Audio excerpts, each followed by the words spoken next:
Hi అండి. Hello నమస్తే. Welcome to Shivasatya's kitchen. ఈరోజు ఒక పులుసు రెసిపీ చూపించబోతున్నానండి. మనందరికీ ఎంతో ఇష్టమైన చామదుంపల పులుసు అనమాట. చాలా సింపుల్ వేలో చూపించబోతున్నాను. కానీ టేస్ట్ మాత్రం చాలా చాలా బాగుంటుంది. ఇప్పుడైతే మనకి వాతావరణం చల్లబడిపోయింది కదండి. సో అన్నీ మనం వేడివేడిగా ప్రిపేర్ చేసుకుంటాం కదా ఫుడ్ని. అలా వేడివేడి అన్నంలోకి ఇలా వేడివేడి చామదుంపల పులుసు వేసుకొని తింటే చాలా చాలా బాగుంటుంది. సో చాలా సింపుల్ వేలో చూపించబోతున్నాను. అలాగే ఇంకొక విషయం ఏంటంటే, నా రెసిపీస్ గనుక మీకు నచ్చుతున్నట్లయితే తప్పకుండా లైక్ చేసి కమెంట్ చేయండి. అలాగే ఛానల్ని సబ్స్క్రైబ్ చేసుకుని ఫాలో చేస్తూ ఉండండి. మీ ఫ్రెండ్స్ అండ్ రిలేటివ్స్కి కూడా షేర్ చేయండి. ఇప్పుడు చామదుంపల పులుసుని ఎలా చేసుకోవాలో చూద్దాం. పులుసు కోసం ఇక్కడ నేను కొన్ని చామదుంపల్ని తీసుకున్నానండి. వీటినైతే ఒక 3 సార్లు శుభ్రంగా కడిగేసానమాట. ఎందుకంటే మనకి వీటికి ఎక్కువ మట్టి ఇసుక ఉంటుంది కదా, అందుకని ఎక్కువ సార్లు క్లీన్ చేసుకోవాల్సి ఉంటుంది. వీటినైతే నేను 3 సార్లు క్లీన్ చేసేసాను.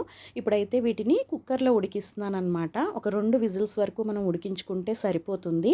ఇలా నీళ్ళల్లోకి కొద్దిగా పసుపు సాల్ట్ వేసేసి చామదుంపలను వేసేసి ఒక 2 విజిల్స్ వచ్చే వరకు ఉడికించుకుంటే చాలండి. అంతకన్నా ఎక్కువసేపు ఉడికించారంటే బాగా మెత్తగా అయిపోతాయి, పులుసులోకి బాగోవు. సో ఇప్పుడైతే ముందు పులుసు కోసం స్టవ్ వెలిగించుకుని బాండి పెట్టుకుని ఒక 2 టేబుల్ స్పూన్ల ఆయిల్ వేసుకోవాలి. ఆయిల్ హీట్ ఎక్కిన తర్వాత 1/2 టీ స్పూన్ ఆవాలు, 1/2 టీ స్పూన్ జీలకర్ర, ఒక ఎండుమిర్చి వేసుకుని కొంచెం పోపు వేగిన తర్వాత ఇలాగ మీడియం సైజు ఉల్లిపాయను ఒక 3 తీసుకున్నాను. ఇలా చిన్న ముక్కలుగా కట్ చేసుకుని వేసుకోవాలి. అలాగే 2 రెమ్మల కరివేపాకు, ఒక పచ్చిమిర్చిని చీలికలుగా చేసి వేస్తున్నానండి. ఇలా వేసిన తర్వాత ఒక నిమిషం పాటు ఇలా ఫ్రై చేసేసుకోవాలి. ఇప్పుడు ఇందులోకి ఒక 5-6 వెల్లుల్లి రెబ్బల్ని పొట్టు తీసేసి ఒకసారి క్రష్ చేసి వేసాను. అలాగే ఒక 2 మీడియం సైజ్ టమాటాలని కూడా ఇలా చిన్న ముక్కలుగా కట్ చేసి వేసుకుని ఒక 2 నిమిషాల పాటు ఫ్రై చేసుకోవాలి. ఇప్పుడు ఇందులోకి ఒక 1/2 టీ స్పూన్ పసుపు, 1/2 టీ స్పూన్ సాల్ట్ కూడా వేసుకుని ఒకసారి ఇలాగా ఫ్రై చేసుకోవాలండి, ఉల్లిపాయలు టమాటాలు మెత్తబడే వరకు.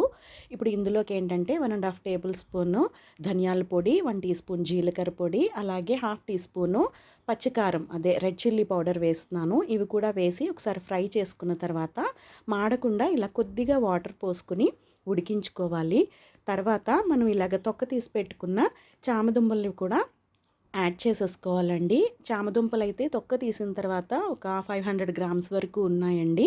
చామదుంపలు కూడా వేసేసుకొని మనం ఒకసారి ఫ్రై చేసేసుకున్న తర్వాత ఒక మీడియం సైజు నిమ్మకాయ సైజ్ అంతా చింతపండుని నానబెట్టుకుని నేను ఇక్కడ రసం తీసి వేశాను. అంటే దగ్గర దగ్గర ఒక 300 to 350 ml వరకు చింతపండు రసాన్ని యాడ్ చేశానండి. అలాగే రుచికి సరిపడా సాల్ట్ కూడా వేసేసుకొని మనం టేస్ట్ అవి ఒకసారి చెక్ చేసుకోండి. ఒకవేళ పులుపు కనుక ఎక్కువ అనిపించినట్లయితే కొద్దిగా వాటర్ కూడా యాడ్ చేసేసుకోవచ్చు.